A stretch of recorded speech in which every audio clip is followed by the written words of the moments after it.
Parliament ఎన్నికల notification జారీ కావడంతో రాష్ట్రంలో పార్టీలని సీట్ల కేటాయింపు పనిలో నిమగ్నమయ్యాయి. అధికారంలో ఉన్న స్వయం శక్తి పార్టీ క్రమం తప్పకుండా గెలుస్తూ వస్తున్న నియోజకవర్గాల్లో చిత్తూరు నియోజకవర్గం ఒకటి. ఇక్కడ సిట్టింగ్ ఎంపీ మహేంద్ర నాయుడు, మాజీ ఎంపీ శేషాద్రి నాయుడు టికెట్ కోసం ప్రయత్నాలు ముమ్మరం చేయడంతో ఇక్కడి రాజకీయ వాతావరణం వేడెక్కింది. ఈ రెండిళ్ల మధ్య వైరం గత కొన్ని దశాబ్దాలుగా నడుస్తోంది. ఈ వైరం ఎన్నోసార్లు ఘర్షణలకు, రక్తపాతాలకు దారితీసింది.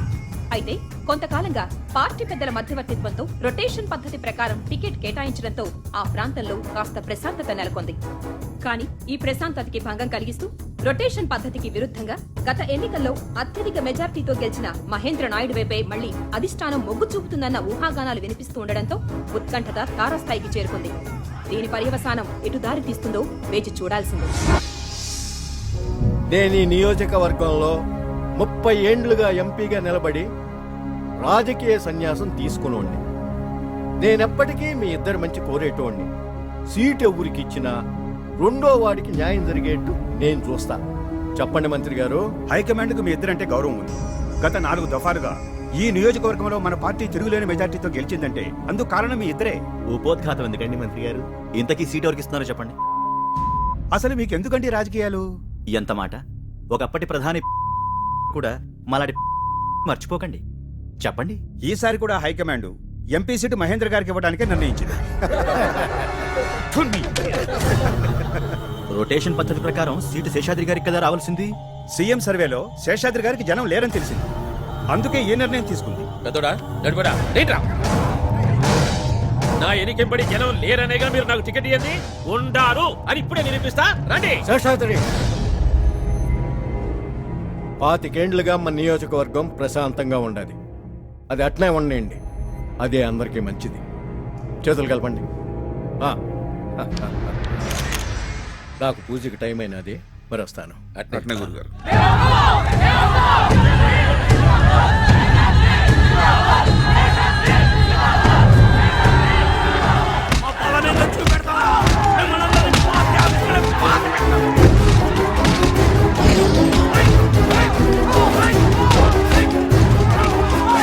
వీళ్ళు ఇక్కడి నుంచి బయటపడితే కదా నాయన ఎంపీ అయ్యాడు.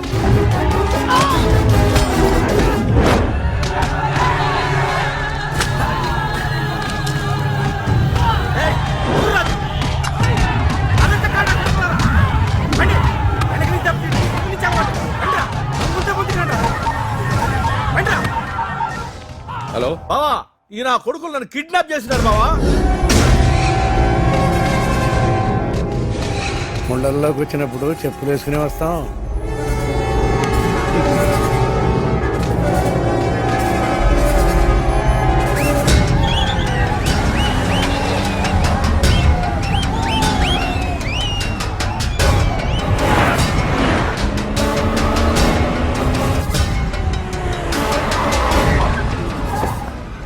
వదిలేండి రావాడిని. కట్లిప్రా. గరికనాయుడినే కిడ్నాప్ చేస్తారా? గరికనాయుడు అంటే ఎరకేనా? నరకత, అడ్డంగా నరకతారే. చేతి కట్ల వరిపుతారా మీ అమ్మల మగుళ్ళ?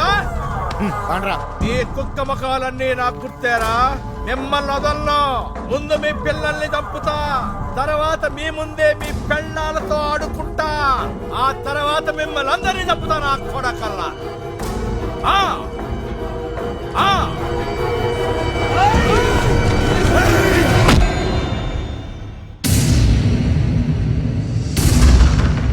అయ్యో, నన్నిటి చెల్లిపోయినావయ్యా నా మొగుడా.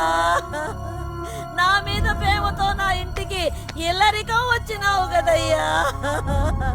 నువ్వు లేకుండా ఈ ఇంట్లో నేను ఎట్టా బతికేదయ్యా, ఎట్టా బతికేది. మేం కావాలని చంపలేదయ్యా. వాడు నోటుకొచ్చినట్టు వాగుతా ఉంటే కొట్టినాము. దానికే వాడు సస్తాడనుకోలేదు. చస్తే చావనన్నయ్య. ఆ శాశ్వత మా అయితే దినం చేస్తాడు, అంతకంటే ఏం చేయలేడు. మన ఇంట్లో జనం దినం కుడితిని లేసే లోపు ఆ ఇంట్లో శవం లేవాలి.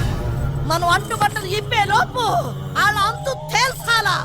ఆ ఇంట్లో ఒక్క శవం ఉన్నా లేవతే నేను నా బొట్టు శర్మనన్నా శర్మను అట్టాని నాకు మాట ఇయ్యి. అప్పుడే నా మొగుడు నేను కాటుకి పంపేది.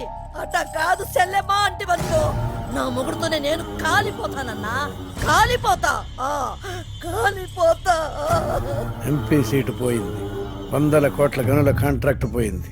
ఇప్పుడు మనిషి పోయాడు. వాడు ఖచ్చితంగా కాక మీద ఉంటాడు. ఆ మహేంద్ర గాడు వాని తమ్ముడు నన్ను నా కొడుకుల్ని ఏం చెయ్యలేక నా బావనెత్తుకుపోయి చంపినారు. 25 సంవత్సరాల తర్వాత వాళ్ళు మొదలు పెట్టినారు. నేను ముగిస్తా, వాళ్ళంతా చూస్తా. ఆడు మనల్ని ఏం పీకలేడు మామ. వాడు మనల్ని ఏం పీకలేకపోవచ్చు, కానీ బయట ఊళ్ళల్లో ఉన్న మన వాడిని తాకితే మామ చెప్పేది నిజమేనప్ప. 25 ఏళ్ల క్రితం మన మీద పగతో ఏడో మద్రాసులో ఉన్న మన బంధువుని చంపినాడు వాడు. మన జాగ్రత్తలో మనం ఉండాలి. అయితే ఇప్పుడు ఏం చేయాలా? మన దగ్గర బంధువులందరినీ తీసుకొచ్చాడు పడేయండి. తెల్లారేసరికి వాళ్ళంతా ఏడే ఉండాలి. కొండా వెళ్ళామే. అట్నే అయ్యా. అయ్యా అజయ్ బాబుని కూడా తీసుకురమ్మంటారా? ఏయ్ అవసరం లేదు. ఆడికి ఇంటికి ఏ సంబంధం లేదు. ఏ సంబంధం లేదన్నంత మాత్రాన ఉన్న బంధం తెగిపోదు. మీరొప్పుకున్నా ఒప్పుకోకపోయినా అజయ్ మీ తమ్ముడు కొడుకు. తమ్ముడు బతికున్నప్పుడే లేడనుకున్నాను. వాడిపోయినాక వీడేంది? అజయ్కేదన్నా అయితే ఆ కారణం మీరు కాకూడదు. అది ఆలోచించండి. అమ్మాయి చెప్పిన దాంట్లో నిజం ఉందలుడు.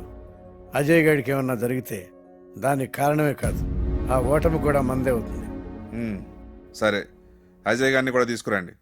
అయితే నీకేంది బాపు, పల్లెటూరి పైతున్నాయా? దుక్కి దున్ని నారు పోసి నీరు పెట్టి పైరు పెంచి కోత కోసి కుప్ప నుంచి ఒట్లు దంచి వండి పెడితే ఆ పళ్ళెం మీద పడితేనే కుక్కరా నువ్వు.